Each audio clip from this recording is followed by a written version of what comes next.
কেউ যদি রাতে খারাপ বা ভয়ঙ্কর কোনো স্বপ্ন দেখে, সেক্ষেত্রে এই হাদিসের আলোকে আমরা বলতে পারি যে আপনি 6টি কাজ করবেন। 1 নাম্বার হচ্ছে আপনি বাম দিকে 3বার থুতু ফেলবেন। 2 নাম্বার হচ্ছে 3বার আপনি তাআউজ পড়বেন, অর্থাৎ আপনি পড়তে পারেন আউযু বিল্লাহি মিনাশ শাইতানির রাজিম, অর্থাৎ হে আল্লাহ, আমি বিতাড়িত শয়তানের ব্যাপারে আপনার কাছে পানাহ চাচ্ছি। 3বার আপনি এটা পড়বেন।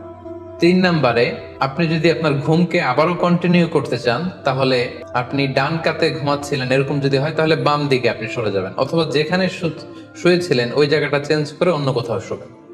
4 নাম্বার হচ্ছে আপনি যদি ঘুম আর কন্টিনিউ করতে না চান, তাহলে আপনি অজু করে ফেলবেন এবং 2 রাকাত সালাত আদায় করবেন।